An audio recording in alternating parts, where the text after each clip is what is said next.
नमस्कार दोस्तों, एक बार फिर से स्वागत है आप सभी का जीएस विजन एकेडमी पर। दोस्तों, आज की इस वीडियो में हम देखेंगे कि सीजी टेट एग्जाम में जो बाल विकास सेक्शन से जो क्वेश्चन पूछा गया था, तो ये हम कंप्लीट करेंगे। और ये बाल विकास सेक्शन से आज हम देखने वाले हैं कि 2020 में ये क्वेश्चन पेपर सीजी व्यापम के द्वारा पूछा गया था और ये क्वेश्चन पेपर सीजी टेट का क्वेश्चन पेपर है। तो आप अच्छे से करें। और हम जो देखेंगे अभी 30 से 30 से 35 क्वेश्चन करेंगे, ये बाल विकास का है।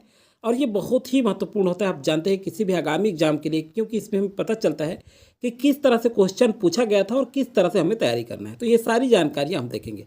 150 नंबर का क्वेश्चन पूछा गया था, तो जो साथी सीजी टेट की तैयारी कर रहे हैं उनके लिए इंपॉर्टेंट तो रहेगा, साथ ही साथ जो हॉस्टल वार्डन की तैयारी कर रहे हैं और जो शिक्षक भर्ती, अभी जो 30,000 शिक्षक भर्ती आने वाला है उसकी भी तैयारी कर रहे हैं, उनके लिए भी बहुत ज़्यादा इंपॉर्टेंट रहेगा। तो चलिए बिना देरी के शुरू करेंगे। ये क्वेश्चन पेपर आप देख पा रहे होंगे, ये सेट ए है। और शुरू करने से पहले चैनल में अगर पहली बार जुड़े तो सब्सक्राइब करके बेल आइकन में ऑल जरूर प्रेस कर लें, ताकि वीडियो का नोटिफिकेशन आप तक पहुंचता रहे। लगातार प्रैक्टिस सेट और जो है प्रीवियस ईयर का क्वेश्चन पेपर हम इसी तरह से करते चले आए हैं। अभी तक आप देखेंगे प्लेलिस्ट बना दिया हूँ मैं, छात्रावास अधीक्षक और पटवारी परीक्षा करके, उस प्ले लिस्ट में आप इसे देख सकते हैं। और पुराना आप नहीं देखें तो कंप्यूटर का भी शॉर्ट पेपर आ चुका है, तो आप छात्रावास अधीक्षक के प्ले लिस्ट में जा करके उसे जरूर देख लें। चलिए, बाल विकास एवं शिक्षा शास्त्र, इससे क्या क्या क्वेश्चन पूछा गया था आपके सीजी टेट में। तो चलिए, पहला क्वेश्चन है, वैयक्तिक विभिन्नताओं को समझने का प्रयत्न सबसे पहले किसके द्वारा किया गया। तो ये 4 ऑप्शन है, ये आंसर आपको आने चाहिए। कमेंट सेक्शन में कमेंट करके जरूर बताएं आप मेरे आंसर बताने से पहले। तो यहाँ देखिए, गाल्टन, जेम्स ड्रेवर, स्किनर और टायलर। तो वैयक्तिक भिन्नताओं को समझने का सबसे पहले जो प्रयत्न किए थे, ये गाल्टन ने किया था। किसने किए थे? गाल्टन ने। तो ध्यान रखिएगा, ए ऑप्शन सही होगा। नेक्स्ट क्वेश्चन है दोस्तों आपका, किसी बच्चे के समाजीकरण की प्रक्रिया में सामाजिक मूल्य और सामाजिक प्रतिमानों की संभावना किस पर निर्भर करती है। तो ये क्वेश्चन व्यापम के द्वारा विलोपित कर दिया गया था। चलिए, तीसरे नंबर का क्वेश्चन देख लेते हैं। सिगमंड फ्रायड के अनुसार पुत्री में पिता के प्रति निम्नलिखित में से कौन सी मानसिक ग्रंथि पाई जाती है। तो देखिए, सिगमंड फ्रायड के अनुसार पुत्री में पिता के प्रति कौन सी मानसिक ग्रंथि पाई जाती है। तो देखिए, इडिप्स, इलेक्ट्रा, दोनों उपरोक्त में से कोई नहीं। सही आंसर होगा यहाँ पर, ये इनके अनुसार, सिगमंड फ्रायड के अनुसार, जो पुत्री में पिता के प्रति जो मानसिक ग्रंथि पाई जाती है उसे इलेक्ट्रा कहते हैं। क्या कहते हैं? इलेक्ट्रा। तो बी यहाँ पर करेक्ट आंसर होगा। अब चलिए देखिए, ये क्वेश्चन आप जरूर देखें और बीच बीच में जिस तरह से क्वेश्चन आएगा आपको डिस्कस जरूर किया जाएगा आपके साथ। यहाँ देखिए, हम लोग जरूर सोचें, ऐसी भाषा को शिक्षा का माध्यम बनाना चाहिए। अब देखिए, इस क्वेश्चन में आपको कहना चाहूँगा, ऐसे जो क्वेश्चन होता है वो आप किसी भी बुक को पढ़ लीजिए, सेम नहीं आता। और जो अभ्यर्थी होते हैं उनको यही डाउट होता है, स्टूडेंट्स को पेपर देने के बाद, ये कोई हमने ये पेपर पढ़ा, हमने ये बुक्स पढ़ा, नहीं आया, ऐसा मत सोचिए। क्योंकि देखिए, बाल विकास ऐसा है कि वो आपके परीक्षा हाल में निर्भर करता है और किस तरह से प्रश्न पूछा गया है उसके ऑप्शन पर निर्भर करता है। ये जो 4 ऑप्शन दिए हैं उसके आधार पर आपको आंसर देना है। तो जितना ज़्यादा से ज़्यादा आप प्रैक्टिस करेंगे उतना ही ज़्यादा आपका सॉल्यूशन निकलते चला जाएगा। तो देखिए, ऐसी भाषा को शिक्षा का माध्यम बनाना चाहिए, अच्छे से पढ़िएगा, जिस पर जनसाधारण का आधिपत्य हो, जो समृद्ध हो और जो नौकरी के लिए उपयोगी हो, जिससे अच्छा वातावरण बन सके। कन्फ्यूजन क्रिएट करता है कि देखिए, जो नौकरी के लिए उपयोगी हो, जिससे अच्छा वातावरण बन सके, कई स्टूडेंट्स इसमें कन्फ्यूज जाते हैं। अब ये सोचते हैं कि शिक्षक का नौकरी है, शिक्षक भर्ती परीक्षा दे रहे हैं, तो हो सके नौकरी के लिए उपयोगी हो, ऐसा ना आए। तो बहुत सारे कन्फ्यूजन क्रिएट करता है। तो ऐसे ऑप्शन कभी नहीं आएगा। ऐसी भाषा को शिक्षा का माध्यम बनाना चाहिए जिस पर जो है जनसाधारण का क्या होना चाहिए, आधिक्य होना चाहिए। अब ये क्वेश्चन आप ढूंढेंगे कोई भी बुक में तो नहीं मिलेगा, ये ऑप्शन पर आधारित है। तो जब ज़्यादा से ज़्यादा प्रैक्टिस करेंगे तो ये अपने आप आपसे बन जाएगा। चलिए, अगला क्वेश्चन देखते हैं। विशिष्ट आवश्यकता वाले बच्चों के अध्ययन हेतु कौन सी व्यूह रचना उपयुक्त होगी। देखिए, ये भी क्वेश्चन उसी लॉजिक टाइप का है। ज़्यादा से ज़्यादा बच्चों को कक्षा में चर्चा हेतु सम्मिलित करना, अध्यापक द्वारा निर्देशन, सहपाठियों द्वारा अनुशिक्षण तथा सहकारी अधिगम, अध्यापक के लिए योग्यता आधारित समूहीकरण। तो देखिए, क्या आंसर आएगा? विशिष्ट आवश्यकता वाले बच्चे। देखिए, विशिष्ट आवश्यकता वाले जो बच्चे हैं उनके अध्ययन के लिए कौन सी व्यूह रचना उपयुक्त होगी। तो देखिए, यहाँ पर क्या होगा, सहपाठियों द्वारा अनुशिक्षण तथा सहकारी अधिगम। तो देखिए, सी यहाँ पर करेक्ट आंसर होगा। क्योंकि ये जो 3 ऑप्शन हैं, ये आप जब देखेंगे तो इस क्वेश्चन के अनुसार जो सही आंसर निकलेगा विशिष्ट बच्चों के लिए वो सहपाठियों द्वारा अनुशिक्षण तथा सहकारी अधिगम। सहपाठियों द्वारा अनुशिक्षण जब होगा तो वो रुचि लेकर के अध्ययन करेगा। तो ऑप्शन आपका स्पष्ट दिख रहा है। चलिए नेक्स्ट क्वेश्चन है आपका, बालकों के बौद्धिक विकास की 4 विशिष्ट अवस्थाओं को किसने बताया है? तो देखिए स्किनर, पियाजे, कोहलबर्ग और एरिकसन। तो सही आंसर क्या होगा? सही आंसर है आपका पियाजे ने बालकों की बौद्धिक विकास की 4 विशिष्ट अवस्थाओं का वर्णन किया है। किसने? तो ध्यान रखेंगे यहाँ पर बी करेक्ट आंसर है, पियाजे। चलिए नेक्स्ट क्वेश्चन है, शिक्षा के उच्च स्तर को, देखिए शिक्षा के स्तर को उच्च करने के लिए क्या किया जाना उचित है? अध्यापकों को उच्च वेतन देना, पाठ्य पुस्तकों का सतत मूल्यांकन, पाठ्यक्रम में उचित संशोधन, छात्रों का सतत मूल्यांकन। तो देखिए शिक्षा के स्तर जो है उसे उच्च करने के लिए क्या किया जाना चाहिए? छात्रों का सतत मूल्यांकन किया जाना चाहिए। डी यहाँ पर करेक्ट आंसर होगा। नेक्स्ट है, शिशु के जन्म के समय बाद ही या निश्चित किया जाता है कि भविष्य में उसका स्थान क्या है? यह परिभाषा किसकी है? Ross, Adler, Rousseau, Watson. सही आंसर है रॉस का है, क्योंकि शिशु के जन्म के कुछ समय बाद ही यह निश्चित किया जा सकता है कि भविष्य में उसका स्थान क्या है। ये कौन कहते हैं? ध्यान रखिएगा, बहुत इंपॉर्टेंट है, ऐसे क्वेश्चन पूछा जाता है। तो ये जो है रॉस बताएगा, ये गलत ऑप्शन है। सही आंसर एडलर होगा इसका। ये बी करेक्ट कर लेंगे आप लोग, 8वां का बी करेक्ट आंसर होगा। एडलर ने कहा है इसे। किसने कहा है? एडलर ने।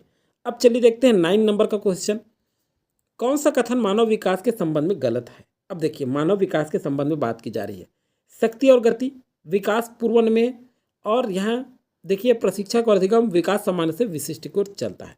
तो मानव विकास के लिए कौन सा सही है? तो शक्ति और गति, ये यहाँ पर करेक्ट आंसर होगा। नेक्स्ट क्वेश्चन है आपका, सतत एवं व्यापक मूल्यांकन का उद्देश्य नहीं है कह रहे। तो देखिए अध्यापन एवं अधिगम प्रक्रिया को शिक्षक केंद्रित कार्यकलाप में बदलना। तो देखिए शिक्षक केंद्रित कार्यकलाप बिल्कुल नहीं होता। यहीं पे ऑप्शन एकदम पकड़ में आ जा रहा है, यही उद्देश्य नहीं है इसका, बाकी तीनों होंगे इस पर। देखिए बोधात्मक, भावात्मक कौशलों के विकास में मदद करना, ये भी आएगा, और याद रखने पर बल देने वाले बातों को, प्रक्रिया पर बल देना, ये भी सही आएगा, सीखने पर बल, और छात्रों के सीखने की प्रक्रिया एवं परिवेश के बारे में उपयुक्त निर्णय लेना, ये तीनों इसका सतत और व्यापक मूल्यांकन का उद्देश्य है। बाकी ये शिक्षक केंद्रित ये उद्देश्य नहीं है। तो ए यहाँ पर करेक्ट आंसर होगा।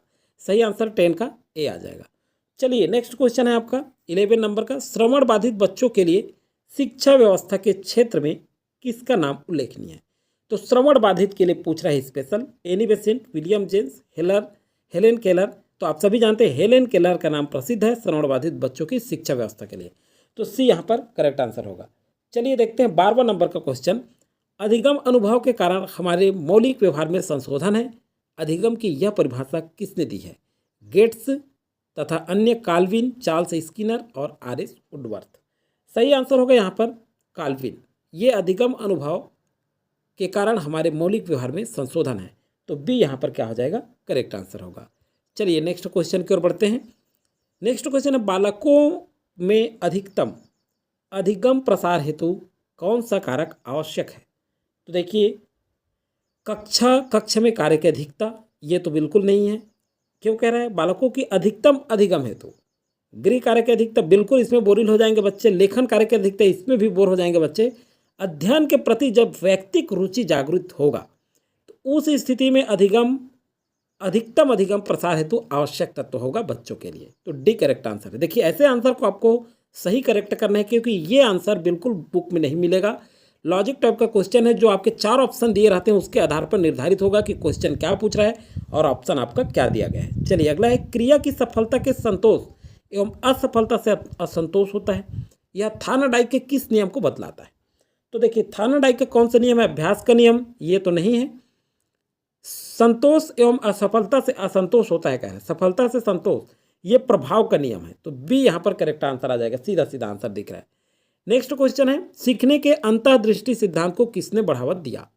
तो देखिए पावलोव, ये बिल्कुल नहीं है। गेस्टाल्ट सिद्धांतवादी है। गेस्टाल्ट सिद्धांतवादी ही अंतःदृष्टि, सीखने की जो अंतःदृष्टि सिद्धांत है इसको गेस्टाल्ट सिद्धांतवादी के नाम से जानते हैं।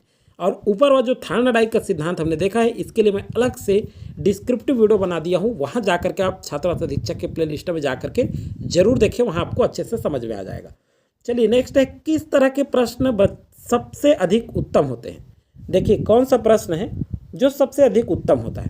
देखिए जो बच्चों को ध्यान आकृष्ट करने वाला हो, जो सटीक हो, पिछली कक्षा में आ चुका हो, समस्या प्रधान और हल ढूंढने में सहायता करे।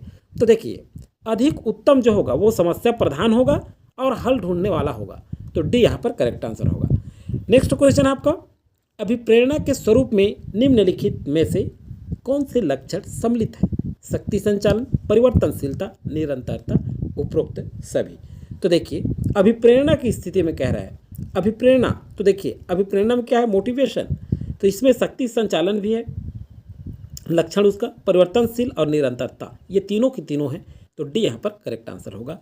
नेक्स्ट क्वेश्चन है, अगर उपरोक्त सभी वाला जो रहता है उसको आप अच्छे से पढ़ लेंगे एग्जाम में और सोच समझ के आंसर लेना है। लगभग उपरोक्त सभी आता है इस टाइप के क्वेश्चन में। बुद्धि एवं व्यक्तित्व में वंशानुक्रम की महत्वपूर्ण भूमिका है, नाम मात्र की भूमिका है, अपूर्वानुमेय भूमिका है, आकर्षक भूमिका है।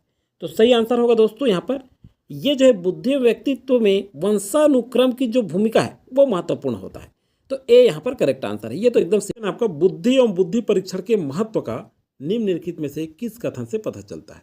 तो देखिए बुद्धि एवं बुद्धि परीक्षण का महत्व, बुद्धि परीक्षण की भूमिका व्यवसायिक मार्गदर्शन में अहम होती है, ये भी आएगा, बिल्कुल सही है। बुद्धि परीक्षण द्वारा छात्रों को उन्नति के मार्ग पर प्रशस्त किया जाता है, ये भी सही है। और अनुसंधान के विभिन्न घटकों के चयन हेतु बुद्धि एक आधार होता है, तो बुद्धि तो सभी का आधार है, स्पष्ट है इसका आंसर उपरोक्त सभी आएगा, डी आएगा। नेक्स्ट क्वेश्चन है, जिन बच्चों के परिवार का वातावरण प्रजातांत्रिक होता है वह अन्य बच्चों से अपेक्षाकृत ज़्यादा होते हैं। मतलब देखिए जिन बच्चों का जो परिवार प्रजातांत्रिक मतलब खुला वातावरण, जिनको अच्छे से स्वतंत्रता मिलता है, वे शैक्षिक क्षेत्र में पिछड़े व्यक्तित्व वाले होते हैं। देखिए ये तो बिल्कुल नहीं हो सकता, बहुमुखी और अधिक क्रियाशील होते हैं। देखिए जिनको घर में प्रजातांत्रिक, एक लोकतांत्रिक, एक अच्छा माहौल मिलता है स्वतंत्रता पूर्वक, वो बहिर्मुखी और अधिक क्रियाशील होते हैं, क्योंकि बच्चे को इस उम्र में बिल्कुल स्वतंत्र रहना चाहिए, दबाव नहीं देना चाहिए। और जो बच्चे को दबाव कम होता है वो अधिक खुल करके सामने आता है, अपने प्रतिभा को बिल्कुल वो निखारता है। चलिए आगे क्वेश्चन है आपका, किसी समस्या पर चर्चा करने का अवसर जब विद्यार्थियों को समूह में दिया जाता है तब उसके सीखने का क्रम क्या होता है, ये पूछा जा रहा है। तो देखिए स्थिर रहता है, नहीं। देखिए कोई भी समस्या पर चर्चा करने का जब अवसर मिल जाता है तो वो बेहतर कार्य करते हैं, तो बी करेक्ट आंसर होगा। नेक्स्ट क्वेश्चन है, समावेशी कक्षा की विशेषता नहीं है कह रहा है। देखिए नहीं है कह रहा है यहाँ पर, तो ध्यान रखेंगे वास्तविक तथा सतत आकलन की व्यवस्था, ये तो समावेशी शिक्षा की विशेषता है। शिक्षक द्वारा आत्मीय और मित्रवत व्यवहार का प्रयोग, ये भी समावेशी शिक्षा है, ये शामिल है।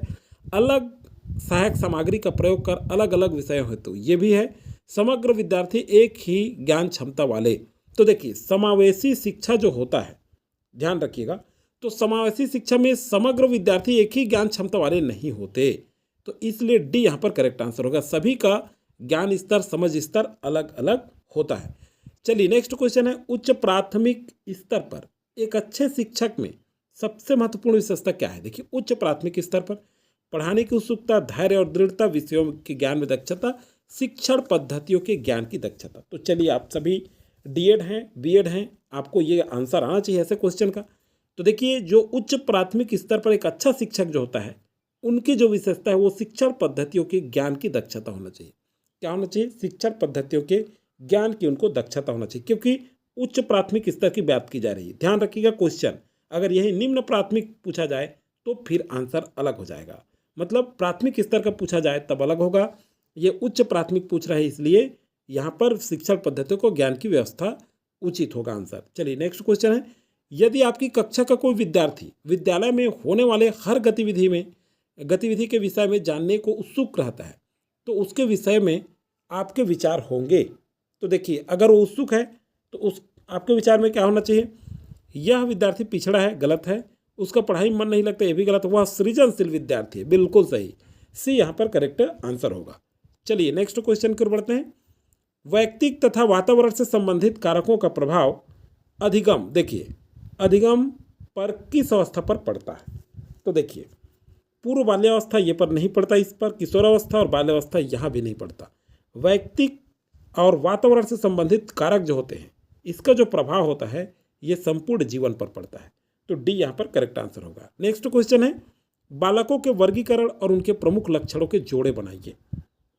अब देखिए ये 26 नंबर का देखिए इसमें क्या आंसर आएगा। पहले तो हम देख लेते हैं इसका ऑप्शन नीचे दिया है आंसर। प्रतिभाशाली दिया है, रचनात्मक, पिछड़े हुए, अधिगम, अयोग्य। तो देखिए सबसे पहले हमें तो आंसर आना चाहिए कि इसका लक्षण क्या है ऐसे बालक का। और बहुत ही अच्छा क्वेश्चन है, जरूर करें इसको आप, क्योंकि ये ऑब्जेक्टिव टाइप में 1 नंबर में भी क्वेश्चन पूछे जा सकते हैं। तो देखिए इस तरह से क्वेश्चन पूछा जाता है। प्रतिभाशाली जो बच्चे होते हैं वो उच्च बुद्धि वाले होते हैं, ये आएगा सीधा सीधा।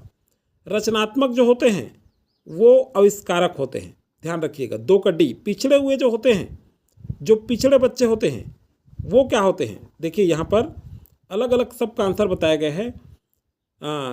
तीसरे नंबर का हम देखें तो पिछड़े हुए बच्चे औसत से पीछे होते हैं।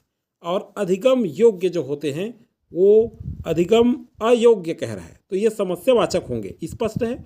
और मानसिक रूप से मंद निम्न बुद्धि वाले होते हैं, तो बिल्कुल इसे आप बना सकते हैं। तो ये ए यहाँ पर करेक्ट आंसर दिख रहा है, यही आपका सही आंसर होगा। अब चलिए नेक्स्ट है मूल प्रवृत्तियों की संख्या संवेग के किस संबंध में कितनी है।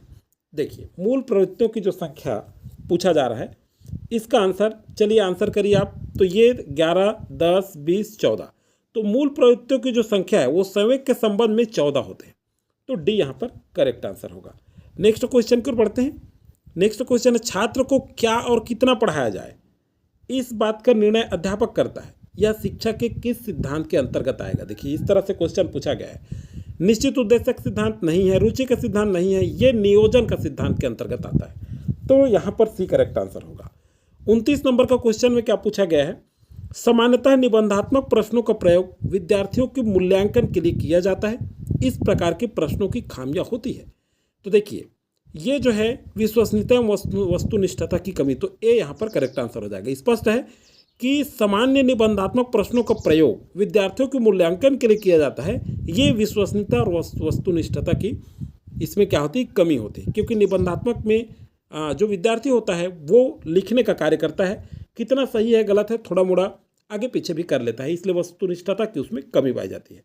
अगला जो क्वेश्चन है भाषा संबंधी योग्यता, भाषा संबंधी जो योग्यता है और बुद्धि लब्धि में घनिष्ठ संबंध होता है, यह किसका कथन है। तो देखिए ये जो है लायो और मार्केल ये नहीं है, स्पाइकर तथा इरविन ये सही आंसर है। इस स्पाइकर और इरविन कहते हैं कि भाषा संबंधी योग्यता बुद्धि लब्धि में घनिष्ठ संबंध होता है। चलिए 31 नंबर का क्वेश्चन। अब देखिए ये 30 क्वेश्चन थे आपके, 30 क्वेश्चन थे जो सीजी टेट में पूछा गया था। मैं बार बार बता रहा हूँ आपको, सीजी टेट 2020 में पूछा गया ये क्वेश्चन पेपर था और बहुत ज़्यादा इंपॉर्टेंट था। आगामी सीजी टेट आपका जुलाई में होने वाला है, उसके लिए बहुत इंपॉर्टेंट होगा। और शिक्षक भर्ती वाले जरूर देखें, और इसका जो पूरा पेपर देखना चाहते हैं तो कमेंट आप जरूर करें कि सर और आप चाहिए तो सारे क्वेश्चन पेपर हम जरूर कर लेंगे अलग अलग। हिंदी का, फिर इसमें मैथ्स है और साइंस है और सोशल साइंस है। अगर ये करना चाहते हैं तो ये कमेंट करके बता दें, तब मैं इनके लिए अलग से फिर वीडियो बना दूँ इसी का, उसका भी आप प्रैक्टिस कर सकते हैं। तो चलिए दोस्तों आज की वीडियो में फिलहाल इतना ही। अगला वीडियो जो है जारी होता रहेगा। छात्र अधीक्षक पुलिस का भी प्रैक्टिस सेट आपको जारी